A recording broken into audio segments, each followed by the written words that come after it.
Ever get this feeling like reality is, well, not quite what it seems?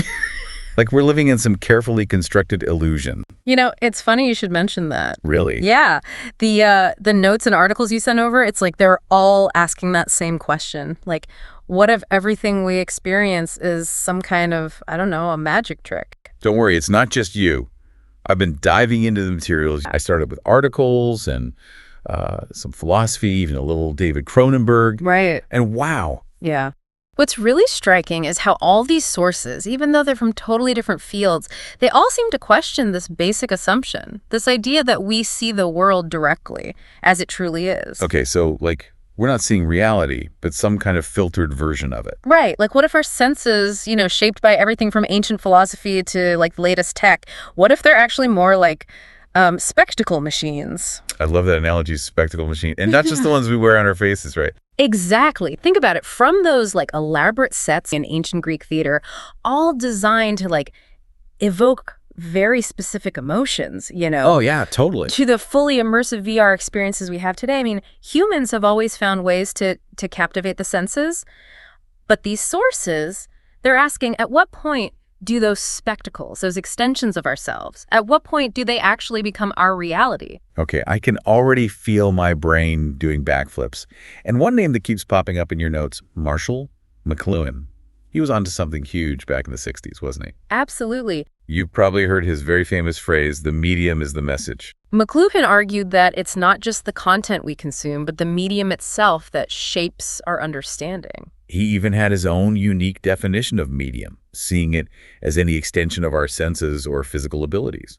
Okay, I think I'm starting to get it. So a wheel is an extension of our foot. You got it. Clothing extends our skin. The telephone extends our voice over long distances. And the book. The book extends the eye. Precisely.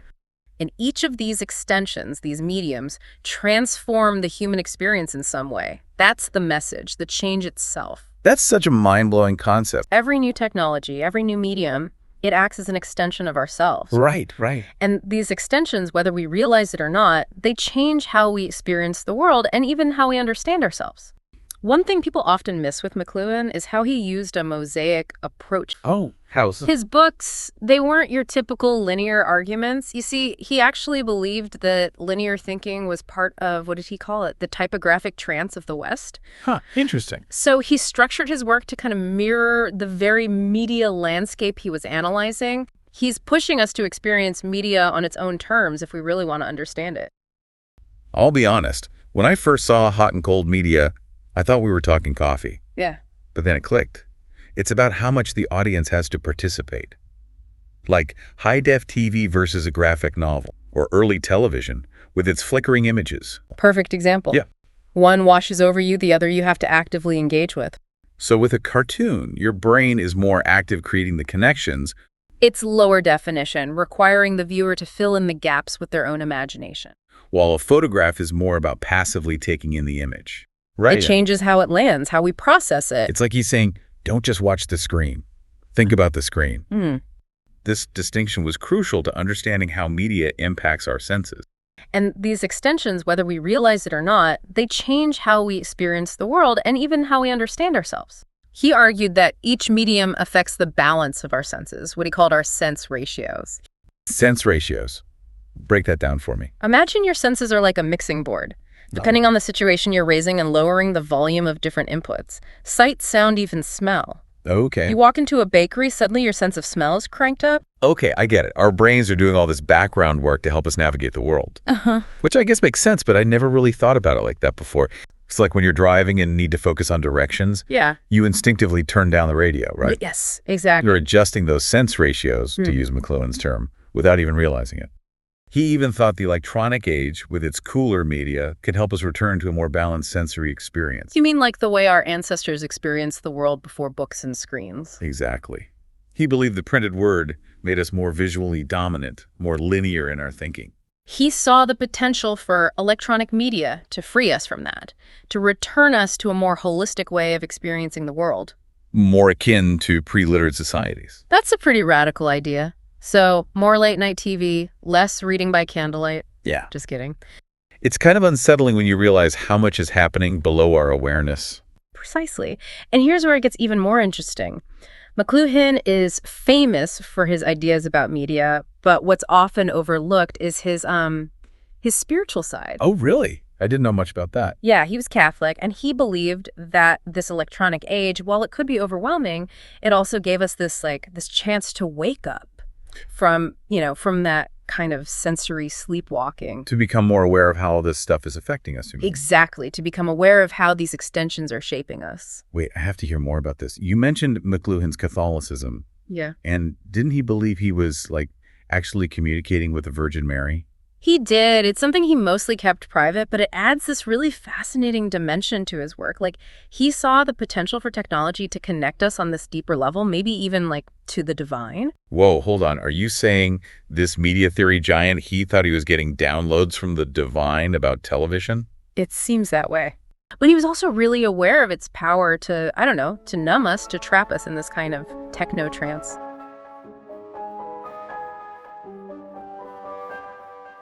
This trance idea feels really important here, and this is where things get a bit, spooky, to be honest. Let's talk about David Cronenberg's Videodrome. McLuhan was a big influence on Cronenberg. Videodrome is a great example of how these ideas about technology and perception can get really dark, really fast. Oh yeah, Videodrome will mess you up. Yeah. Body horror hallucinations. Yeah. A TV signal that wants to be more than a signal.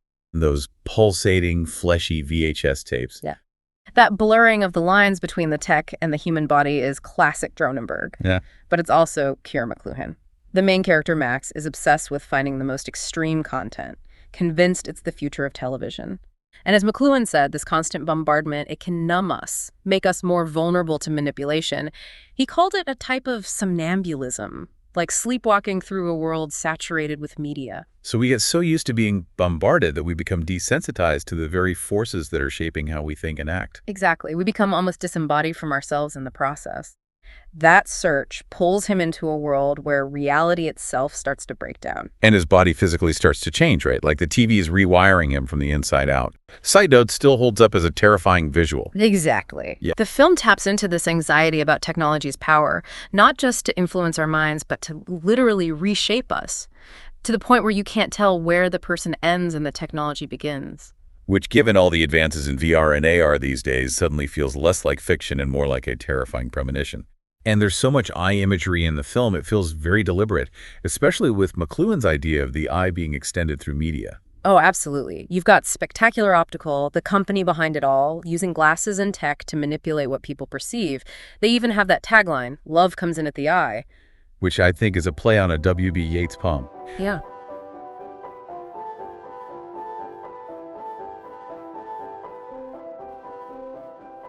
You know, all this talk of screens and signals, it makes me wonder, is there something even bigger, more fundamental at play here? Because some of these sources you've included talk about the world as kind of like a magic trick, right? Yes. They use the term Phantasmagoria, which originally it referred to these early horror theater shows. Oh, like creepy magic shows. Kind of. They used magic lanterns to project these illusions that felt terrifyingly real to the audience. Okay, creepy. But they're not just talking about haunted houses, are they? No, this gets much broader. Yeah. Thinkers like Walter Benjamin, drawing on mystical ideas from Kabbalah, they saw this same phantasmagoria at work in everyday consumerism, the way products are presented, the constant bombardment of images and desires. It creates this dreamlike state, this detachment from a deeper, more grounded reality. It's like the whole modern world becomes this seductive but ultimately empty spectacle. That's the argument. And it goes even further, suggesting that maybe, just maybe, the world itself, this reality we experience, is a kind of divine magic trick, orchestrated by something they call the mediatrix. Hold on, the mediatrix. Now we're getting into some serious Matrix territory. It's not that far off, actually. The mediatrix is connected to this ancient idea of the anima mundi, the world soul. Okay, things are about to get cosmic, aren't they? Possibly. It's this universal creative force, and it's often associated with the feminine. So like a mother goddess figure who births reality itself. And this ties back to McLuhan and his communication with the Virgin Mary, another mediatrix figure. Exactly. It suggests that even with all the noise and distractions of, modern life, there's this deeper intelligence at play shaping our experience. The source material connects the Anima Mundi to Yeats, the poet who actually influenced McLuhan. It's all connected. So even McLuhan, the media theorist, saw a link between the material world and the spiritual. He believed understanding technology could actually lead to a deeper understanding of the divine. So it's not about ditching tech for spirituality. It's about seeing how they're intertwined. I like it. So tell me more about this Anima Mundi, this feminine divine force creating the spectacle of reality. Imagine a master magician weaving a grand illusion that we're all a part of. That's one way to think about the Anima Mundi. Okay, now I'm getting chills.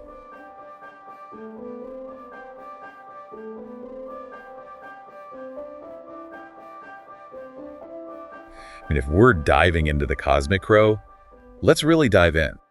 A lot of these sources point to the same surprising solution: our own bodies. Our physical selves are both the source of the deception and the key to breaking free. That's a crucial point. We're so used to thinking of the body and mind as separate. The body is something to control, to transcend even. Yeah. But these sources are saying, no, the body itself is the ultimate spectacle machine. Like, it's constantly generating our experience of reality. Our bodies, our senses are all part of this divine magic trick. But the real challenge is learning to see through the illusion, to recognize that the spectacle, while it can be really dazzling, is ultimately a performance. And to understand this further, we need to look at Peter Kingsley's work, specifically his interpretation of the ancient Greek philosopher Empedocles. Empedocles, he's the four elements guy, right? Fire, water, earth, air. He's often seen that way. But Kingsley presents a very different picture. Kingsley argues that Empedocles wasn't just a proto-scientist. He was a shaman, a trickster figure hiding deeper truths in his writings. Hold on, a shaman philosopher. That's blowing my mind a little It's wild, right? Kingsley points to the imagery Empedocles uses. He described these early creatures with, mismatched body parts, just wandering around in this kind of primordial soup before finally, assembling into recognizable forms. Yeah. It's like the world is this constantly evolving recipe. With the elements being combined and recombined in countless ways to create the amazing diversity of life. Exactly. And the body, as a perfect mixture of these elements, becomes the vessel for experiencing this grand experiment. Okay. It's almost as if the spectacle machine itself is still calibrating, trying to find the perfect mixture of elements. It's making me think of that scene in Hellraiser, where Frank's body is growing out of the darkness limb by limb. Oh, yeah. Like a visual representation of the body is this raw, primal source of reality. It's a powerful image.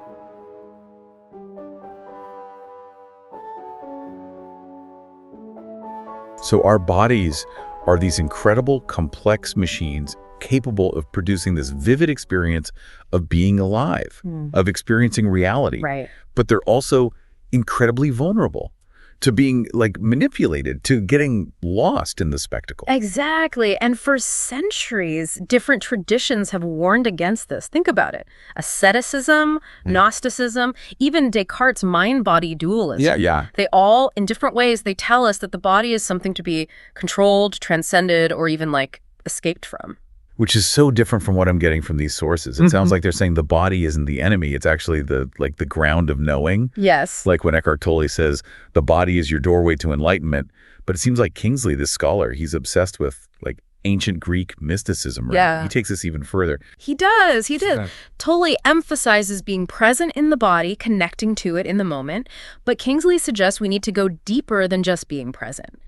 He argues for this, this radical immersion in sensation itself. Okay, what does that even mean? It means facing, the full spectrum of bodily experience, pleasure, pain, and even the discomfort that arises when we stop distracting ourselves. Okay, that's a lot to unpack. Yeah. So what does this actually mean for someone trying to, navigate a world that feels like one giant seductive spectacle? What are the practical takeaways here? It's the million-dollar question, right? And these sources you've gathered, they offer two distinct but ultimately complementary paths.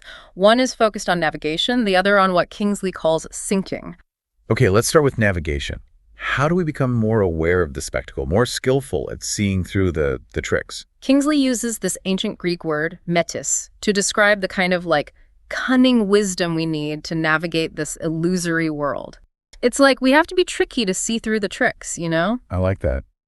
Think of Odysseus in the Odyssey. He had to use all his cunning, all his medias, to survive his journey. It's metis. Yeah, I always thought the Greeks were all about logic and reason. Where does this cunning intelligence fit in? that's what most people think, yeah. And they did value logic, but they also knew that the world and how we see it, it's full of illusions and complexity. So metis is like a secret weapon to see through those illusions. It's more of a skill, a way to read between the lines. You know, it's like this concept in Islamic theology called ta'wil. Okay, tell me more. So with ta'wil, you go beyond the literal meaning of something, a text, to find its hidden depth. So instead of just taking everything at face value, we need to develop this metis, this ta'wil, to really understand the messages and, let's be honest, the manipulation. Exactly. So it's not about rejecting the world, but about being more, more discerning, helping us navigate the spectacle without getting lost. Exactly. And this connects back to McLuhan's idea of becoming aware of how media shapes our senses. It's about being more conscious, more intentional in how we engage with the world around us. But what about syncing?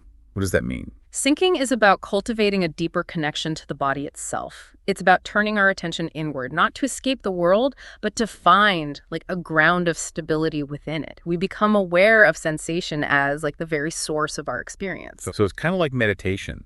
It is similar to meditation, but Kingsley takes it a step further. Okay. He connects it to these ancient practices like incubation. Incubation. Yeah, where people would lie still for days, often in caves or temples. Wow. To receive visions and healing. So it's like two different ways of seeing. Precisely. And both are necessary. We often see the body as this separate thing, a vessel we inhabit. But Kingsley, drawing on Empedocles, suggests it's an active participant in creating reality. So it's not just about thinking our way out of the illusion. It's about feeling our way out. How does that even work? Think of it like this. We have to tune in to the sensations of the body, become more aware of how our senses shape our experience. We've got to learn to trust the wisdom of the body, which often gets drowned out by the noise of the spectacle. That makes me think of Eckhart Tolle focusing on the present moment through the body. But this feels different. You're picking up on a key difference.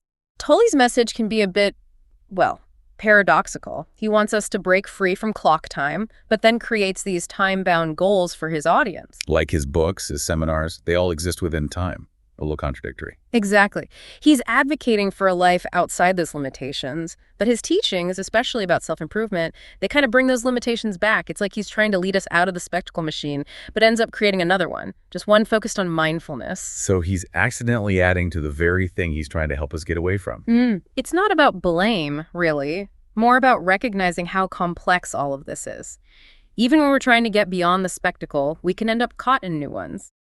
Tully's about escaping the mind's chatter by focusing on the body. Kingsley's about inhabiting the body, fully using sensations as a guide through the illusory world. But that doesn't mean Tolle's message is useless. What's really interesting is that Kingsley, just like McLuhan, had this profound personal experience that shaped his understanding of the mediatrix. Yeah, so Kingsley describes having this incredibly powerful encounter with the divine feminine. An experience that completely changed his understanding of reality. It led him to write an entire book while on his knees. Wow. As if he were taking dictation from the mediatrix herself. So both McLuhan and Kingsley had these mystical experiences. They did. That influenced their work. Yeah, both deeply connected to the mediatrix. And they both saw themselves as serving the mediatrix in different ways. Yes. It's a fascinating parallel. Okay, so we've got McLuhan, Yeah. the media prophet, Kingsley, the ancient wisdom seeker, Yeah? both connected to this idea of the mediatrix. It's like they were both working to lift the veil.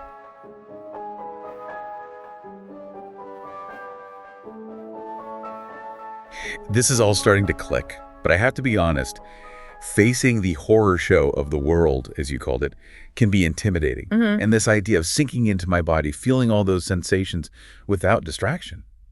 Well, it doesn't exactly sound relaxing. Yeah. How do I actually use this information to navigate my experience? You're right. It's not always easy. We're constantly bombarded with distractions and encouraged to seek comfort. But that feeling you're describing, that discomfort, that's actually the key. It's a signal, a call from a deeper part of yourself trying to get your attention. So how do we actually do that? How do we tune in to the body in that way? The source mentioned something called sitting with it. Sitting with it is a simple but powerful practice. It's about taking time each day to just be still, to feel your body without judgment.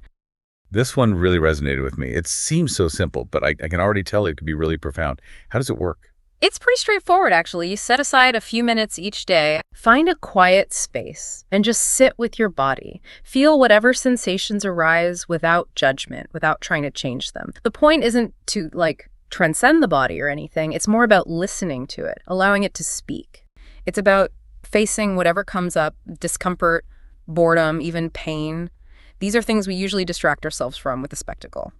So not about achieving some blissful meditative state where you're trying to, clear your mind. Right. It's more about just radical acceptance of whatever is happening. Exactly. Yeah. It's about being real with the raw experience of being in a body. I can get behind that. Exactly. You drop the story, the narrative, and sink into direct experience. What's amazing is as you become present with your body, you start to see the spectacle differently.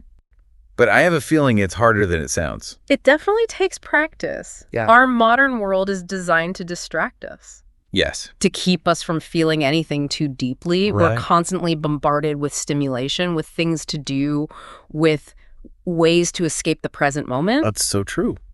It's no wonder we have trouble just sitting with ourselves. We're terrified of silence, Yeah. of stillness. Yeah. We always have to be doing something, Totally. consuming something, scrolling through something. And that's exactly what these sources are challenging us to confront. Okay. What if that discomfort, that anxiety you feel when you stop and just be? Yeah.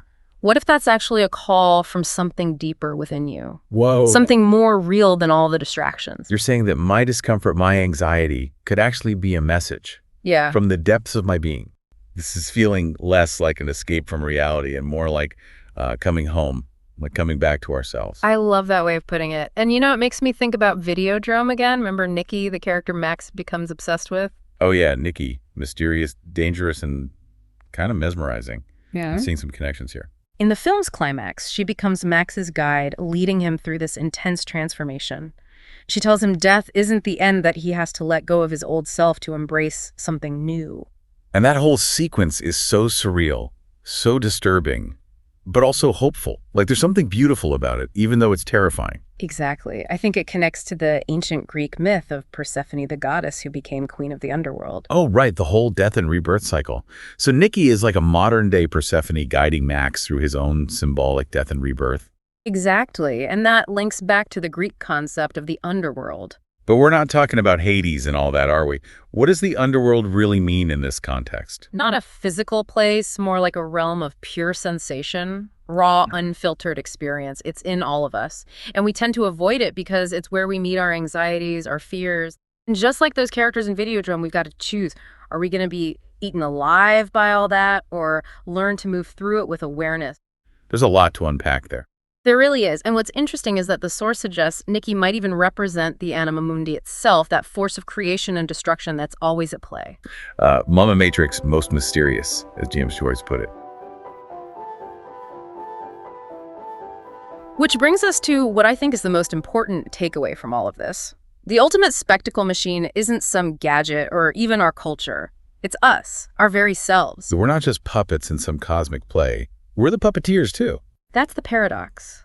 We're the creators and the creations, the dreamers and the dreamed.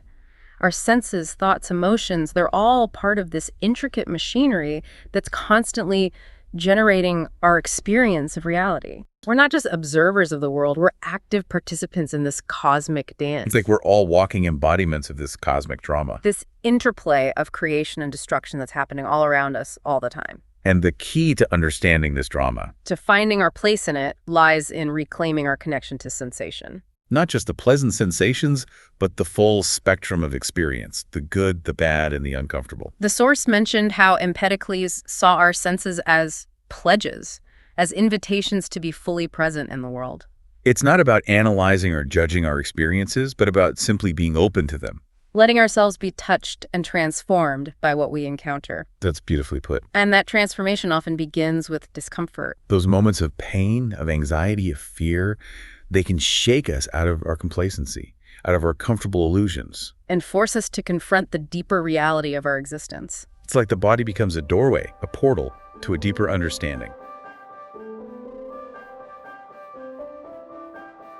Okay, I'm starting to see it. Yeah.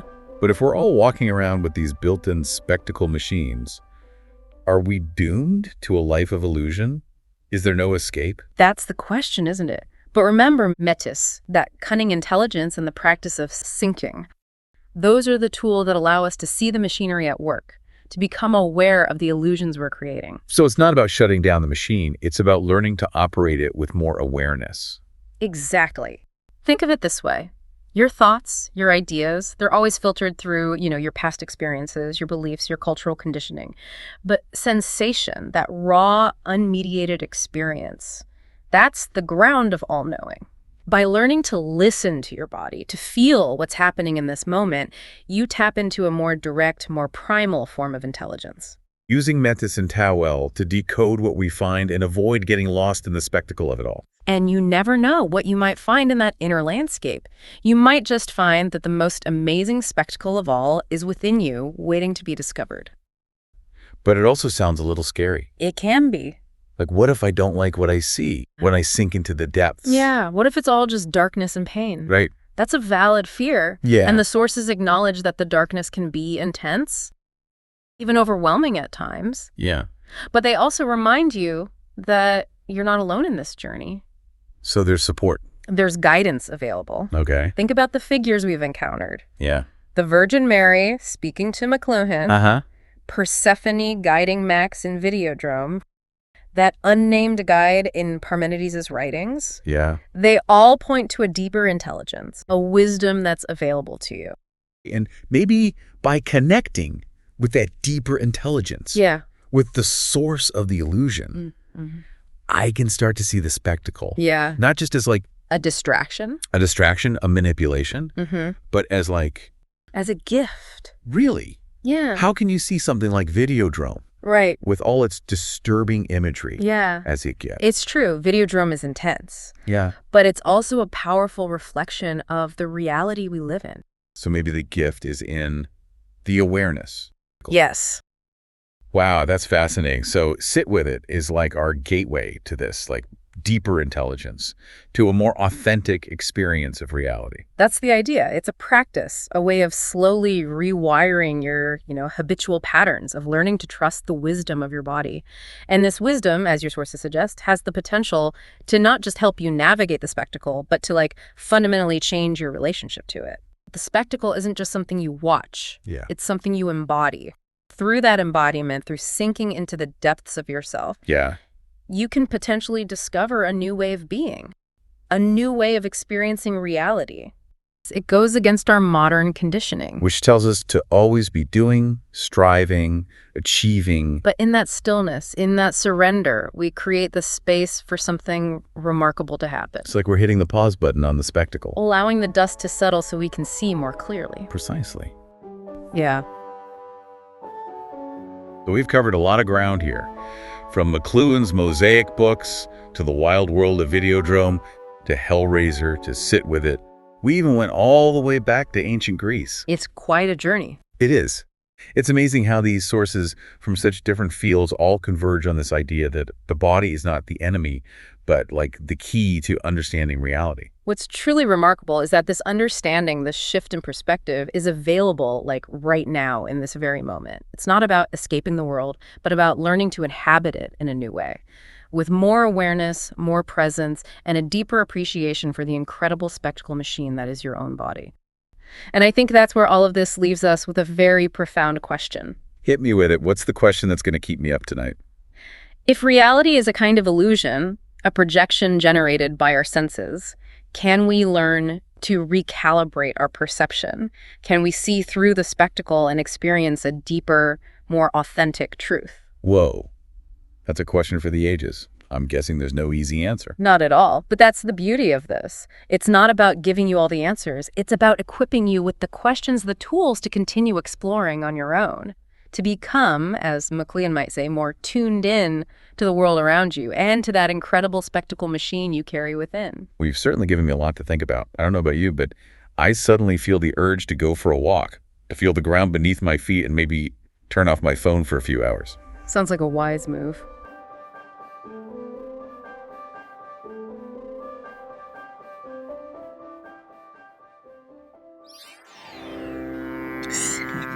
Feel it. Open your senses. And discover the hidden truths. That are waiting to be revealed. Within the spectacle of reality. Until next time. Until next time.